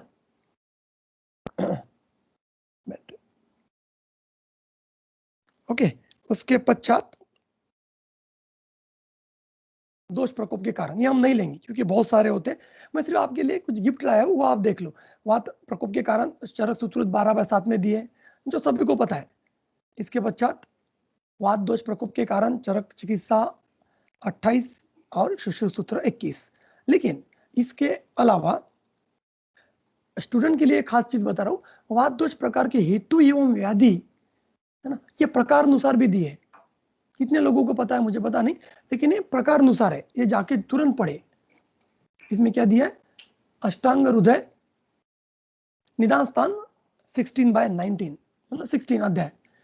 तो यहाँ पे सभी के जो भी 5 प्रकार के कर्म है, 5 प्रकार की वायु है, उसके प्रकार, हेतु और व्याधि, ये विशेष है। आज पढ़ाना नहीं है, मुझे दिखाना है। मैं इसको शॉर्ट में आपको बता सकता हूँ ये 5 का। जैसे अधोगमन, पैदल चलना, प्राण वायु दूषित करने का हेतु दिया है। गुरु भाराती वहन, गुरु भार लेके चलना, पहले पैदल चलना, बाद में गुरु भाराती वहन, उदान वायु। अतिगमन, ज्यादा चलना, बहुत ज्यादा, व्यान वायु दूषित का हेतु है। अति वाहन यान, यान यान सन्नस्त, यान के ऊपर मतलब ये जो गाड़ी वगैरह होती है आजकल, इसके ऊपर बहुत ज्यादा जर्नी करना, अपान वायु दुष्टि का लक्षण दिया है, अपान वायु का हेतु दिया है, सॉरी। चंक्रमण, टहलना, अपान वायु, है ना। तो ये वही से निकाला है मैंने, जस्ट इतना पढ़ना पॉसिबल नहीं, इसीलिए आपके लिए छोटा सा दिखा दिया कि कैसे पढ़ाई करना है उसकी। फिर सुश्रुत जी ने उसकी व्याधि भी दी रिलेटेड, प्राण की हिक्का, कौस, हिक्का और श्वास, उदान ऊर्ध्व जत्रुगत, समान गुल्म अग्नि और अतिसार, व्यान सर्व देह जान, ये हमको पता होना चाहिए, है ना। अपान, एक तो बस्ती गुदाश्रित या पक्वाशय जनित रोग इससे होते हैं। पर जब हमारे सामने पेशेंट आता है तो हम दोष प्रकोपक हेतु को कैसे देखें, कैसे रिमेंबर करें, ऐसा मेरा कहना है, कैसे समझे इन शॉर्ट। तो मैंने 5 पॉइंट होते हैं हमेशा कि द्रव्य गुण कर्म काल देश। पहले द्रव्य का विचार करो कि हिस्ट्री लेते हो कि आप कौन सा, उसकी हिस्ट्री में कुछ द्रव्य तो नहीं मिल रहे हमको कि जो दोष प्रकोप हेतु कर रहे हैं। फिर गुण की तरफ जाओ, गुण याद ही आपको, फिर कर्म की तरफ जाओ, फिर काल देखो कि कौन से काल में हो रहा है, काल का कोई रोल तो नहीं है, इसकी उम्र क्या है, कौन से काल में हो रहा है, और लास्ट में देश की तरफ जाओ। तो एक सिंपल एट ए ग्लांस आपको समझ में आएगा, द्रव्य गुण कर्म काल देश। ऐसी हिस्ट्री में जब हिस्ट्री लेंगे आप पेशेंट की तो ये फार्मूला याद रखें।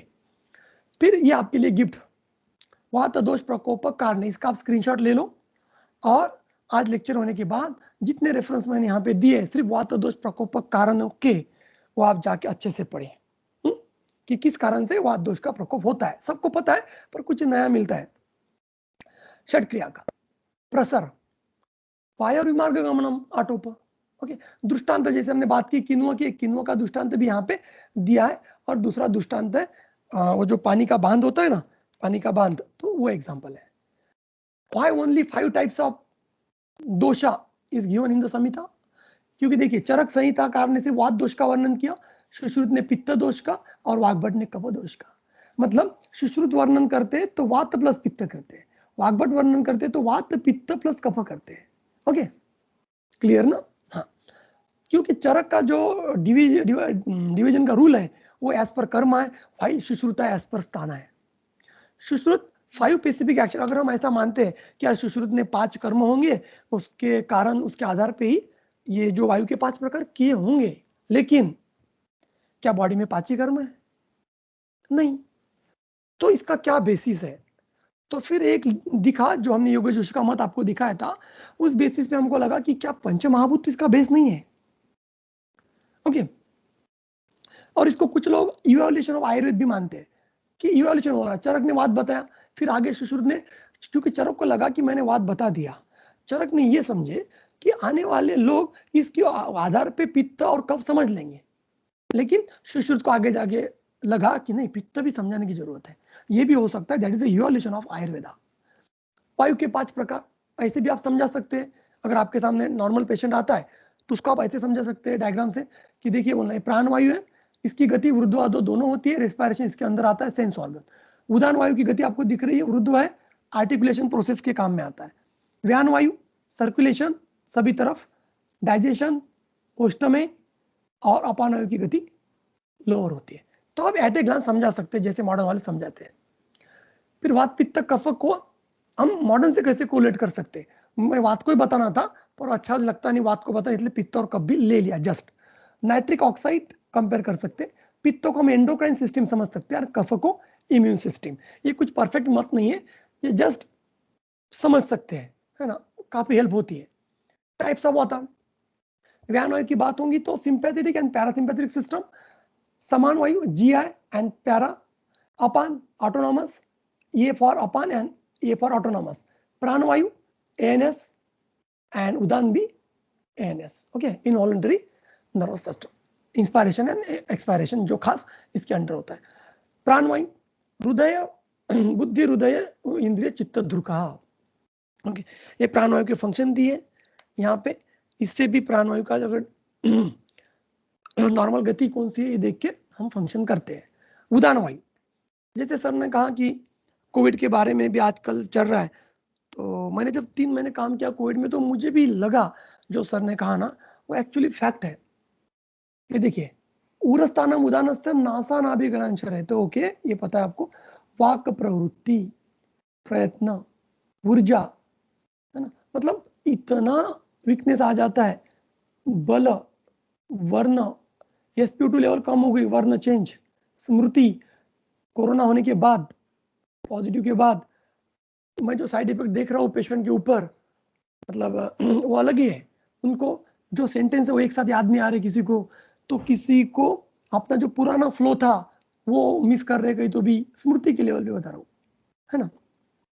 तो मुझे क्या लगता है बेसिकली कि जो वात का रुक्ष गुण बढ़ जाता है ना कोविड के बारे में, तो यहाँ पे जो कफ होता है कहाँ पे, लंग्स में, तो उसकी स्निग्धता कम हो जाती है और वहां पे एक दारुणता आ जाती है। क्योंकि दारुण गुण हमने देखा कि शोषणत्वात काठिन्यत्वात, है ना, कि जो शोषण करने के बाद जो कठिन हो जाता है उसको हम दारुण गुण कहते हैं।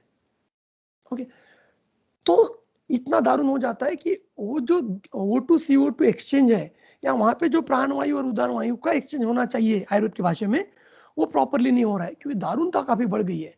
क्यों? क्योंकि अच्छा एक कफ कौन सा, ये एक चीज मैंने बार बार देखी है, क्लेद। कोविड में, कोविड की पेशेंट अगर आप देखेंगे ना, तो आप पेशेंट देख के बता सकते हैं कि अगर इस पेशेंट को कोविड होता है तो यार कॉम्प्लिकेशन होने के चांसेस है। कैसे बता सकते हैं? क्योंकि हल्की सी मेद, मतलब थोड़ा सा मेद होता है शरीर में, थोड़ा कफ की तरफ जाता है, ऐसा नहीं है, लेकिन आपको दिखाई देता है कि इस बंदे के बॉडी में क्लेद थोड़ा ज्यादा है। मैं नॉर्मल कफ की बात नहीं कर रहा हूँ, जब कफ दुष्ट होता है तब उसको क्लेद कहते हैं। एक तो ज्यादा तकलीफ किसको हो रही है? जिसको अस्थमैटिक है, ओके, पर जिसको अस्थमा नहीं है, एलर्जी कंडीशन है, उसको भी हो रही है, या एलर्जी छोड़ के जो तीसरा बंदा है, क्लेद की बात कर रहा हूं मैं, उसको भी तकलीफ हो रही है। क्यों हो रही है ना? तो इसलिए हमने क्या किया फिर, तो इसको हमने कैसे समझा, इसको हमने समझा ऑपिनस। आप क्या करिए, इसको एक बार पढ़िए ऑपिनस को। ऑपिनस व्याधि आया आयुर्वेद में, उसको वात कफज बोला है, ओके। और इसका विशेषता क्या पता है? न गंध न रस, ना इसमें गंध का ज्ञान होता है ना रस का ज्ञान होता है। और मेरे पढ़ने तक जहां तक आया है, या ऐसा आयुर्वेद में दोनों एक साथ आने वाला एक ही व्याधि है, न गंध न रस।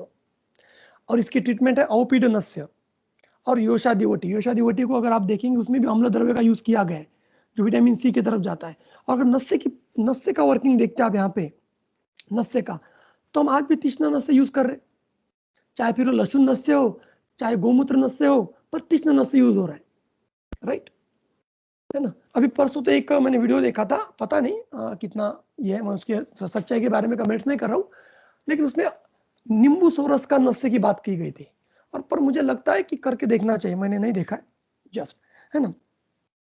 तो ये नस्य का वर्किंग कैसा होता है यहाँ पे, क्योंकि हम स्नेह यूज कर रहे, ओके, और तीक्ष्ण स्नेह यूज कर रहे, तो ये जो दारुणता है, ये दारुण की जो संप्राप्ति बनी है, ये आपको अगर तोड़ना है तो इसके लिए वात का जो रुक्ष गुण अति ज्यादा बढ़ गया, इसको कम करना जरूरी है, ओके। इसको हमने ऐसा समझा है कोविड के रिगार्डिंग, ओके। बाकी ठीक है, बाकी वो जो हम मतलब स्वर्ण कल्प वगैरह दे रहे हैं, उसका सब संप्राप्ति ऑलमोस्ट सभी को पता है।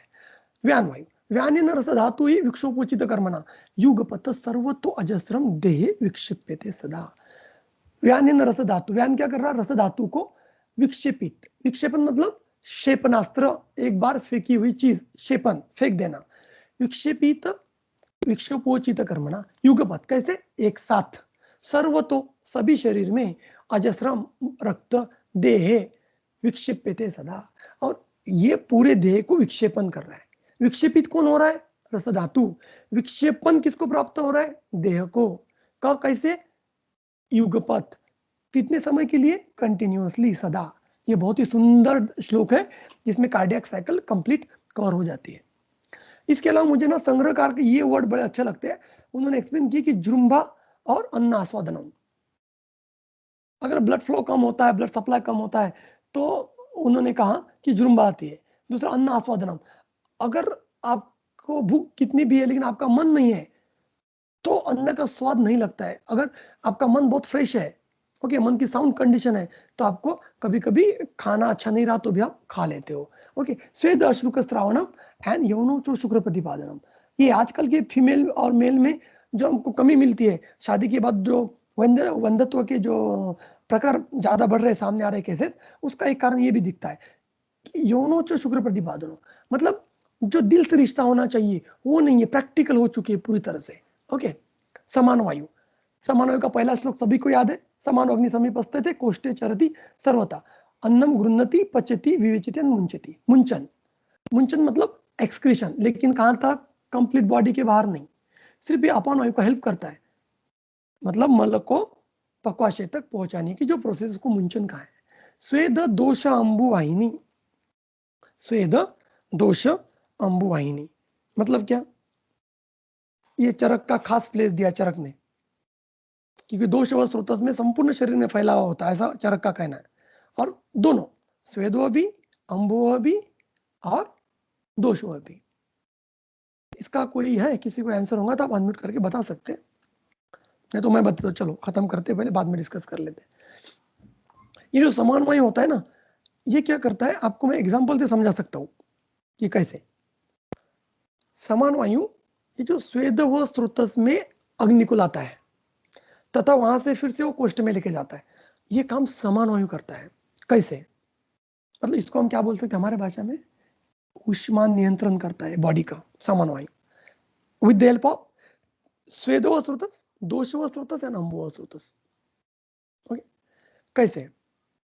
जब ऊष्मा बढ़ जाती है तो समान वायु कोष्ठ से अग्नि को स्वेद द्वारा बाहर निकालता है, राइट। ऊष्मा अगर बढ़ गई तो स्वेद द्वारा बाहर, आपको सभी को पता है, कोई नई बात नहीं बता रहा हूं मैं, है ना।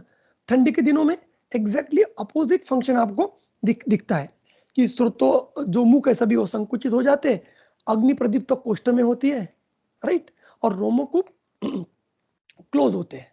इसीलिए मतलब अगर समान वायु कोष्ठ से अग्नि लेके आ सकता है कहां पे, स्वेट के थ्रू, तो स्वेटिंग होंगी जो जिसका टेम्परेचर नॉर्मल होगा, राइट। पर ठंडी के दिनों में अगर क्लोज है रोमकूप, तो ये जो अग्नि है ये कोष्ठ में रह जाएंगे और अग्नि को संदुक्षण करेंगी और आपका ज्यादा भूख लगेंगे ना, आपको ज्यादा भूख लगेंगी। इसीलिए आपको मेदो रोग के पेशेंट आप जब देखते हो तो उनकी हिस्ट्री में आपको क्लियर कट मिलता है कि हम कोशिश करते हैं लेकिन हमसे रहा ही नहीं जाता है, ज्यादा भूख लगती है। लेकिन आपने एक चीज ऑब्जर्व की मेदो रोग के पेशेंट में कि इनका जो स्वेद होता है वो ठंडा होता है, ये गर्म नहीं होता है, क्योंकि अग्नि कहाँ है, पूरी कोष्ठ में, और पूरा स्रोत अवरोध हो चुका है। तो कहां से समान वायु अग्नि को लेके स्वेद द्वारा स्किन तक आएगा, नहीं आ सकता है। इसीलिए उनका स्वेटिंग जो होती है वो कंपैरेटिवली कोल्ड होती है। डर, किसी को डरा हुआ अगर आपने डराया तो डायरेक्ट स्वेटिंग हो जाती है, वो भी शीत होती है। यहाँ पे समान वायु का काम है क्या, नहीं, यहाँ पे व्यान वायु का काम है। जो व्यान वायु हमने पहले देखा ना, इसके पहले श्लोक में हमने देखा ना, शुद्ध अश्रुक श्रावणम, हाँ ये वाला वर्ड है वहां पे। ओके, एक्सरसाइज के बाद भी स्वेटिंग आती है ना, लेकिन वो सामान्य टेम्परेचर होता है। ज्वर में क्या स्वेटिंग आती ही नहीं है, इसीलिए तो टेम्परेचर बढ़ता है। एग्जैक्टली। अपान वायु, शुक्र आर्तव शकृत गर्भ निष्क्रमण आदि क्रिया, है ना। तो फिजियोलॉजी ऑफ इजैकुलेशन, मेंस्ट्रुएशन, इसमें सभी आता है, ये आपको पता है। ऐसा समझ के हम आगे चलते हैं। जस्ट डल्लन अनुसार वायु के कर्म, डल्लन ने विशेष वायु के कर्म दिए। पूर्णस्य आहार प्राणवायु, उद्वहनम दैट इज इंद्रियार्थ धारणम, और एक दिया शब्द इंद्रियार्थ धारण। इंद्रिय धारण किसका कर्म है, प्राणवायु का। इंद्रिया अर्थ धारण मतलब कभी कभी क्या होता है, देखिए डायरेक्ट अगर ट्रोमा लगा, आपका जो सेंटर है, सेंटर मतलब जो ब्रेन में जो सेंटर है ना, सभी यार समझ लो किसके, अपने सेंस ऑर्गन के, ओके, वहां पे अगर हैम्पर होता है, वहां पे अगर इंपैक्ट गिरता है डायरेक्ट, तो इंद्रिय धारण नहीं होंगे, मतलब वहीं से गया काम से। पर इंद्रियार्थ मतलब इंद्रिय का जो अर्थ है, जो इंद्रिय का जो विषय है, वो धारण करना उदान का काम है। वो अगर प्रॉपर है तो कोई प्रॉब्लम नहीं है। मतलब इंद्रिय प्रॉपर है लेकिन इंद्रिय का अर्थ ग्रहण नहीं हो रहा, तो उदान वायु में भी विकृति हो सकती है। व्यान, प्रस्पंदनम शरीर से चलनम, प्रस्पंदन इसका विशेष कर्म दिया है, और शरीर से चलनम।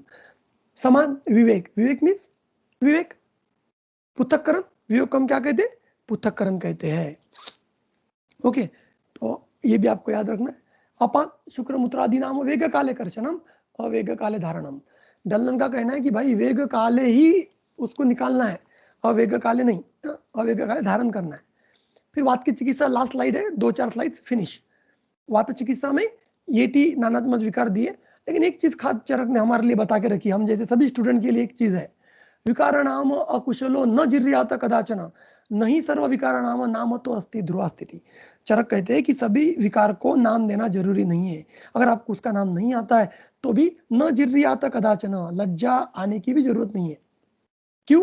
क्योंकि अगर आपको दोष धातु मल का अच्छा नॉलेज है तो आप ट्रीटमेंट कर सकते हैं। लेकिन कुछ स्टूडेंट क्या गलती करते हैं वो मैं आपको बताता हूँ। कुछ स्टूडेंट जैसे थे ट्रीटमेंट करते हैं, जो नहीं करनी चाहिए। जैसे सी मीन्स कॉपी पेस्ट, हमारे गुरु ऐसे करते इसलिए हम ऐसे करते, है ना, ऐसा नहीं। लॉजिक समझना चाहिए, गुरु का एक्सपीरियंस समझना चाहिए, गुरु की डेप्थ समझना चाहिए, है ना। बस न तो लिख रहे वो कर रहे हम भी कर लेंगे, नहीं, है ना।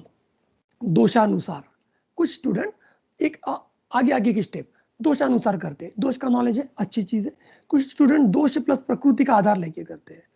आजकल ये भी बहुत फेमस है, व्याधि विपरीत। डायग्नोसिस दिखा कि ट्रीटमेंट लिख डाली, व्याधि विपरीत, जो बहुत बार महंगी गिर रही है आयुर्वेद को पूरा परीक्षण के बिना किए बिना। लेकिन ये रॉन्ग नहीं है, इसको रॉन्ग लिखना अच्छा नहीं होगा। हाँ, व्याधि विपरीत, हेतु विपरीत, प्रिवेंटिव, है ना, हेतु के विपरीत, हेतु ढूंढो, ट्रीटमेंट करो। कुछ वैद्य आज भी पंचमहाभूत का आधार लेकर ट्रीटमेंट करते हैं, और डीप जा रहे हैं हम, डीप डीप डीप डीप जा रहे हैं। और एक उसके ऊपर का आधार होता है त्रिगुण विचार, सत्व रज तम, जो बहुत ही हार्ड है। फिर आत्मरूप कर्म और चिकित्सा के बारे में जो चरक ने 20 अध्याय में बताया, आत्मरूप दिए, ये आपको पता है, सभी ने पढ़ा है ये श्लोक बहुत बार, मुझे पता है। फिर वाक्य कर्म संस्र साध वर्त, है ना, खर भ्रंश मतलब जगह से हट जाना, हर्ष तोद परुष, ओके, हाँ पता है। इस चिकित्सा के ऊपर फोकस दो, ये बहुत इंपॉर्टेंट है यहाँ पे। मधुर, अम्ल, लवण, स्निग्ध, उष्ण क्रिया बहुत इंपॉर्टेंट चिकित्सा यहाँ पे उन्होंने बताई है। और स्नेहन स्वेदन आस्थापन प्लस अनुवासन नस्य, और बाकी फिर भोजन, अभ्यंग, उत्सादन, परिषेक, ये चिकित्सा उसका हार्ट है। और जब वो आस्थापन एग्जाम्पल देते हैं आस्थापन का, तब चरक क्या कहते हैं, यथा वनस्पति मूले छिन्ने स्कंद शाखा प्ररो कुसुम फल पला शाकादि नाम नियतो विनाश तदवत।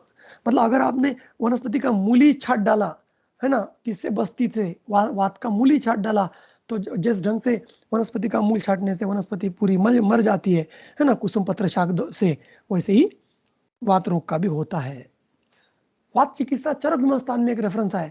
मृदु संशोधन, संशोधन कैसे करना है इस पेशेंट में, मृदु, अभ्यंग, अवगाह, उद्वेष्टन, उद्मर्तन, परिषेक, अवगाह, ये थोड़ा सा गड़बड़ हो गई, संवाहन, संवाहन मीन्स हल्के हाथ पर दबाना, इसको संवाहन।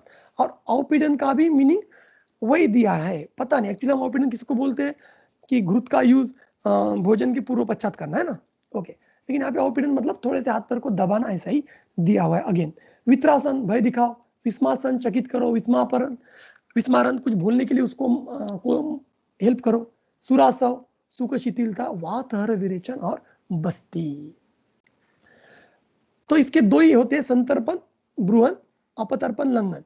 तो वात में हम संतर्पण और ब्रुहन की तरफ जाते हैं, और कुछ अगर परतंत्र प्रकोप वगैरह है तो इसके बारे में हम सोचते हैं।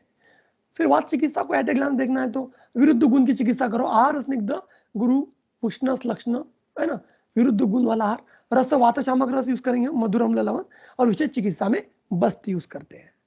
Okay, thank you so much. Ayurveda is not alternative science, but it is the ultimate health science. Thank you very much for listening patiently. Thank you, ma'am.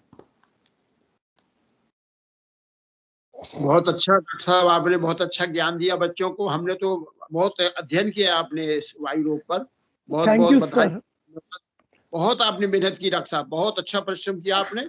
ये तो हमने पहली बार आपका व्याख्यान सुना, ये बहुत ही मैं इससे अभिभूत हूँ आपके व्याख्यान से, और बच्चों को नई दिशा मिलेगी, नया ज्ञान मिलेगा। बहुत बहुत धन्यवाद सर, आपने बोल दिया सर, हम कृतज्ञ हुए सर, बहुत अच्छा है सर, थैंक यू। बहुत धन्यवाद सर, जिस सरलता से और डिटेल में आपने वात दोष के कॉन्सेप्ट कर हमारा बहुमूल्य मार्गदर्शन किया, उसके लिए सभी आरएवी की टीम की ओर से बहुत बहुत धन्यवाद। कॉन्सेप्ट तो सभी जानते हैं, लेकिन जरूरी है एक शिक्षा मिलने की, वो आज आपने हमें दी है, बहुत धन्यवाद। Now it's time for question and answer session. अब सवाल पूछना चाहते हैं तो पूछ सकते हैं। मैम एक क्वेश्चन है कि जैसे तीनों प्रकृति है, वात पित्त कफ, तो हम कैसे मैम पता कर सकते हैं कोई पेशेंट की वात पित्त कफ किस प्रकृति का है? तो अगर एक दो लाइन में ऐसा कुछ कोटेशन से हम पता कर सकते हैं तो प्लीज ठीक बताएं। है, हाँ ठीक है, मैं आपको सिर्फ गाइड करता हूँ। आप क्या करिए कि शारंगधर का 2 लाइन का श्लोक है, शारंगधर के, ओके, शारंगधर के श्लोक आप प्लीज पढ़िए, तो आपको एकदम कोटेशन मिल जाएगा। आपने कोटेशन की बात की है, इसीलिए अगर डिटेल चाहिए तो चरक विमास्थान 8 में जाइए, अगर और डिटेल चाहिए तो सुश्रुत और वाग्भट बाद में। लेकिन आपको अगर खुद को करना है प्रकृति परीक्षण, तो आप जो अभी एक प्रोफार्मा बनाया है CCIM ने मिलके और हमारा CCRS ने, वो प्रोफार्मा बहुत सुंदर है, आप प्लीज वो प्रोफार्मा रेफर करिए, है ना, अगर डिटेल में चाहिए तो। ओके, और अगर जैसे आपने कहा कि कोई अगर ये बोलता है कि मैं बंदे को देख रहा हूँ और देखते बराबर प्रकृति बता सकता हूँ क्या, तो नहीं बता सकते, इतना आसान नहीं है ये, पक्का। अगर आपको सॉफ्टवेयर चाहिए तो आप सीडैक का सॉफ्टवेयर लीजिए, बहुत ही सुंदर सॉफ्टवेयर है, उसमें आप आपकी वैल्यू फिक्स कर दो तो भी आपके ओपीडी के काम में आ जाएगा, और आप उसमें भी काम कर सकते हैं। 4000 का सॉफ्टवेयर आता है। ओके, जैसे सर एक क्वेश्चन सर, जैसे कि आकाशचारी स्वप्ने, आकाशचारी जैसे एक प्रकृति का एक श्लोक हाँ, चौनी right. स्वप्न, तो हाँ। ये वात पित्त इससे ज्ञात की जा सकती है, जैसे कि पित्त वालों में ज्योति हाँ, एक हाँ, तो हाँ, हाँ, ये जला तो से ये हाँ बेटा समझ गया। ये तो बहुत इजी कॉन्सेप्ट है कि चरक ने क्या कहा कि परीक्षण 4 प्रकार से करो, प्रत्यक्ष, अनुमान, युक्ति और उपमान, है ना। तो उन्होंने क्या कहा कि कुछ चीजें ऐसी है कि जो आपको अनुमान से करना है। प्रत्यक्ष परीक्षण कौन करेगा? रुग्ण। जैसे चाहे वो रस हो या स्वप्न, उन्होंने लिखा है नीचे कि यकृत प्लिया का परीक्षण, स्वप्न का परीक्षण, उसके सुख का परीक्षण, ये आपको रुग्ण को पूछ के ही करना है। ओके, चरक विमास्थान में लिखा है। तो आप क्या पूछेंगे रुग्ण को? आप पूछेंगे कि आपको सपना दिखता है? बोलेंगे हाँ। आप पूछेंगे कैसे दिखते हैं? बस वही आपका आंसर है। उसने बोला कि मैं हवा में उड़ता हूँ और ऐसा करता हूँ या फिर मैं भागता हूँ, तो जब ऐसे अलग आंसर आएंगे तो समझ जाना वात प्रकृति है। वो बोलता नहीं मुझे आग दिखाई देती है तो पित्त प्रकृति है, साइलेंट जगह बैठा है, साइलेंट सपने, तो कफ प्रकृति है। Okay, next question.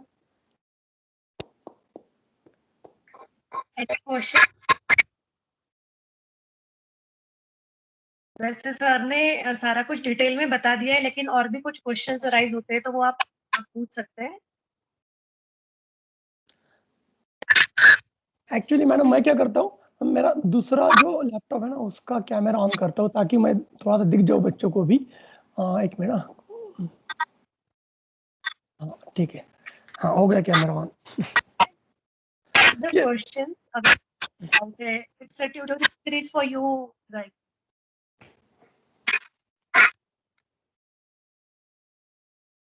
हाँ आप कोई भी अगर आपका क्वेश्चन है तो आप पूछ सकते हो। Any questions?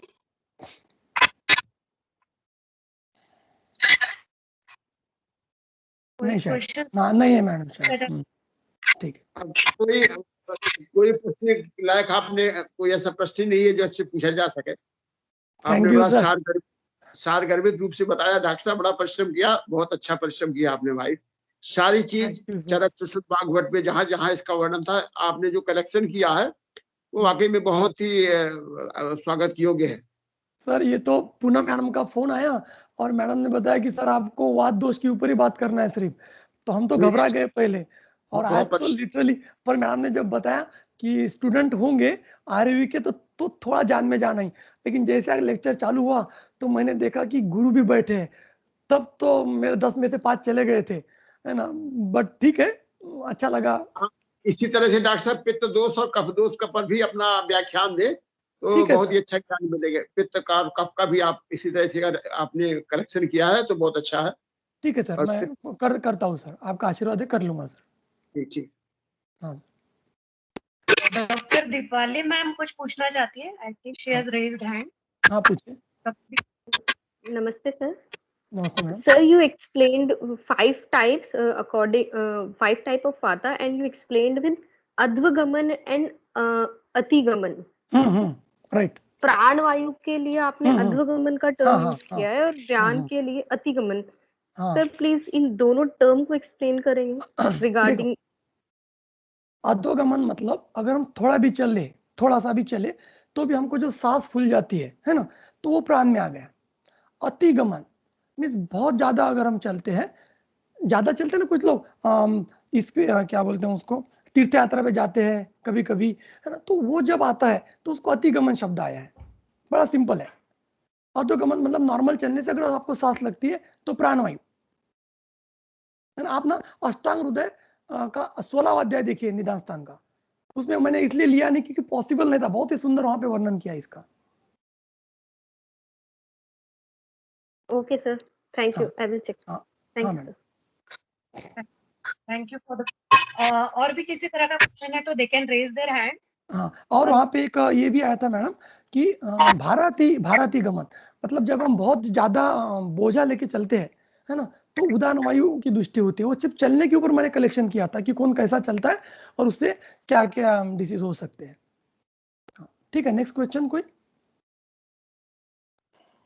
Anybody else who wants to ask any question? Any questions? Okay. I think, sir, it's enough. Now we have given all the details. I think there are no questions for this now. Thank you very much, sir, for sparing your valuable time. And on a very short notice, you have given wonderful data and wonderful information you have shared, and also given us a great direction that how proceed in research for also. So that's why we are very grateful to you. Thank you so much. And अब मैं आभार प्रदर्शन के लिए doctor Paritosh Jha से request करूंगी कि वे आकर हमारा आभार प्रदर्शन करें. Thank you ma'am. फोटो ही दिखाई दे रहे किसी के भाई. It's my privilege to have been asked to propose a vote of thanks on 45th webinar of Gyan Ganga Knowledge of Voice, a webinar series organized by RAV. A big thanks to Dr. Kiran Tablare sir for sharing his experience, views, and knowledge regarding concept of Vata dosha. Thank you, sir, for enriching our knowledge by your detailed discussion. I would like to thank respected Padma Bhushan Vaidya Shri Devendra Triguna ji, President Governing Body RAV, for his blessing and continuous encouragement. I'm also grateful to Dr. Manoj Reshi sir, Advisor Ayurveda Ministry of Ayush. His able guidance has always encouraged us to achieve the best. I would like to take this opportunity to pay my heartiest regards to Dr. Anupam Srivastava sir, Director RAV, for his continuous support, guidance, and enormous cooperation throughout the webinar. I would like to thank N. Ramakrishna sir, Administrative Officer RAV, for his constant support. At last, but not the least, I would like to thank and congratulate Team RAV for their tremendous effort to put forward this webinar series a great success. I'm also thankful to all the participants, Gurus, Shishyas who are connecting with us continuously throughout the series. Topic and speaker for the next webinar will be shared with you soon. Thank you and have a nice day. Thank you, sir. Thank you. Thank you very much. Namaste Sharma sir. Thank you, sir.